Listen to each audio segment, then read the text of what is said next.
What's up, everybody? Thanks as always for supporting the show. It would mean a lot to me if you would take a second to scroll down and hit that subscribe button to the Hoops Tonight YouTube channel, and then follow me on social media on TikTok, Instagram, and Twitter so you guys don't miss any of our content over the course of this season. All right, let's talk some basketball.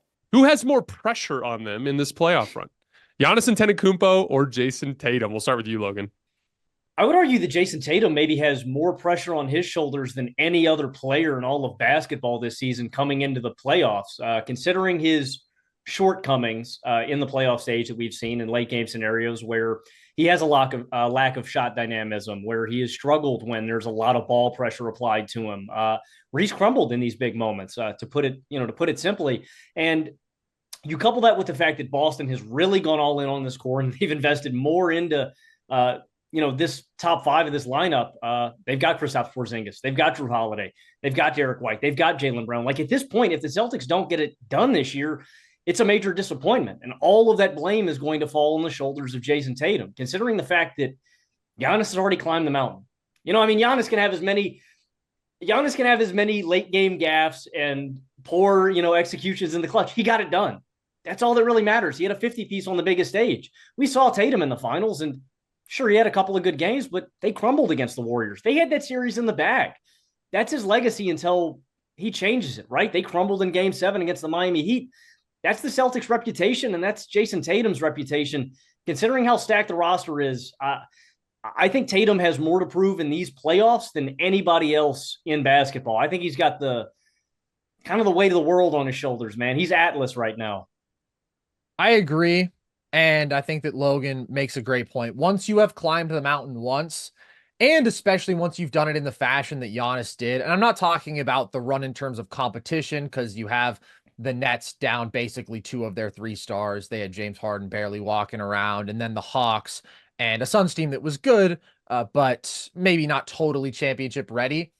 It's not about that murderer's row that he had to go through, but it's about the level that he played individually. Like Giannis was unbelievable in that run, and specifically in the finals. That puts you in a different tier in terms of, I think, the margin that you have.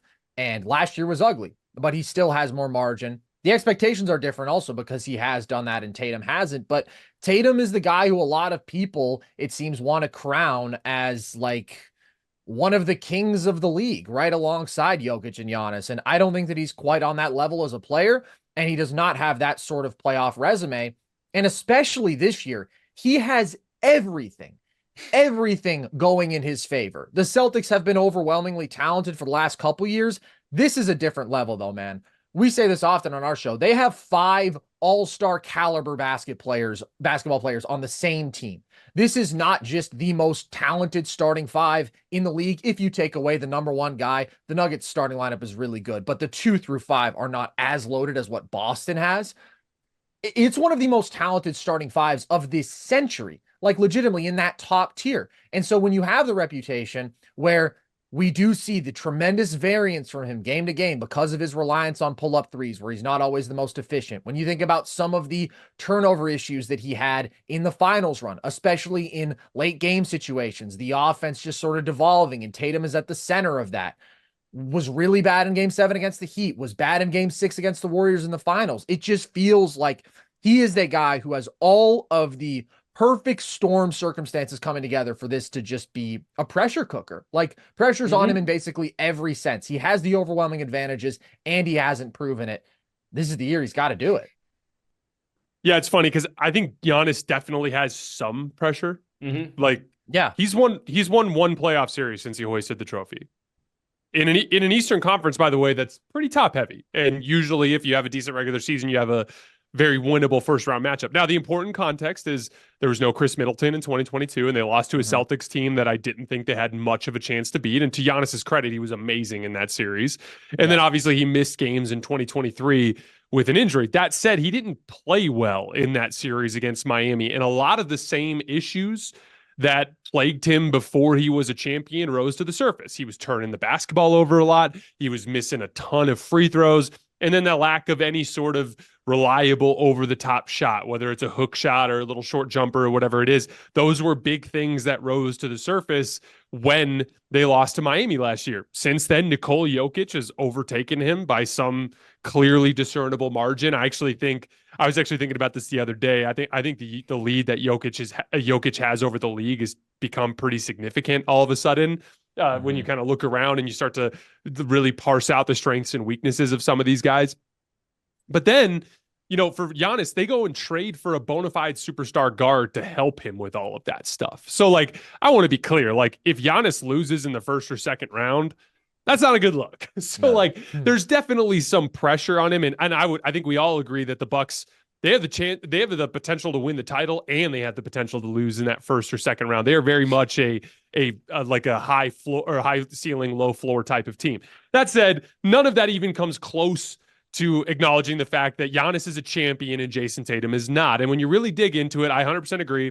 I put in my notes, plays in the most talented starting five in the league, in my opinion. He's about to turn 26 years old here in early March. That's the age where you start to expect a young star to kind of break through in the playoffs. And Boston's going to run away with the number one overall seed. They are 2.5 games up on the second seed right now, and they have an insanely easy remaining schedule. Their opponents for the remainder of their schedule have only won 45.3% of their games, just comically easy. And so the other thing that kind of is showing, I would say, a point of pretty significant pessimism for me.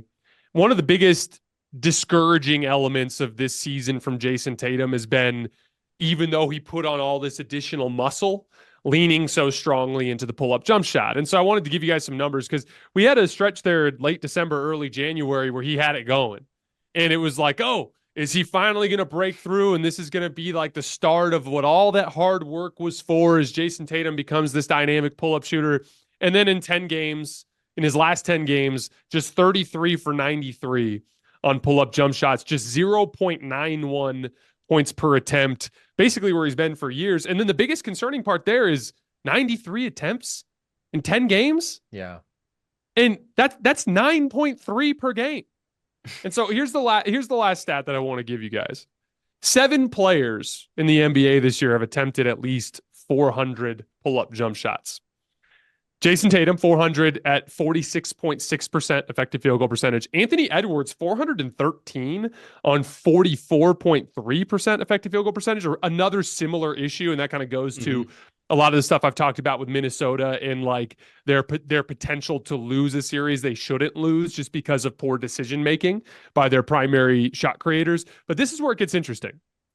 SGA, 440 attempts, 53% effective field goal percentage. Devin Booker, 441 attempts, 52% effective field goal percentage. Trey, 459 attempts, 52% effective field goal percentage. Jalen Brunson, 476 attempts, 53% effective field goal percentage. Luka Doncic, 560 attempts, 51% effective field goal percentage. You know what's a point of commonality between those 5 names? They're all guards. None of them are 6'9" freak athletes that are just completely jacked. That's the difference. Shea has good athletic tools, but he is not Anthony Edwards. Devin Booker as a 2-guard is a middle of the pack athlete, if not a little bit below average. Trae Young is not an athletic guard. Jalen Brunson is not an athletic guard. Luka Doncic is a ground-bound forward. They need to rely on those types of shots, and they're way better at them. And Jayson Tatum, if you look at it, that's half of his shot diet. He's going into games and actively hunting and pursuing these shots. And he can't make them at a high enough clip for it to make sense for him to do so. And so to me, when we came into this season, we all agreed that the number one thing that mattered as it pertained to Boston and their ability to win the title was going to be offensive process. Could they be deliberate enough to get the right shots consistently enough to win against another team that's on their tier, a team like Milwaukee, a team like Denver, a team like the Clippers, right? And that to me is just screaming he doesn't get it.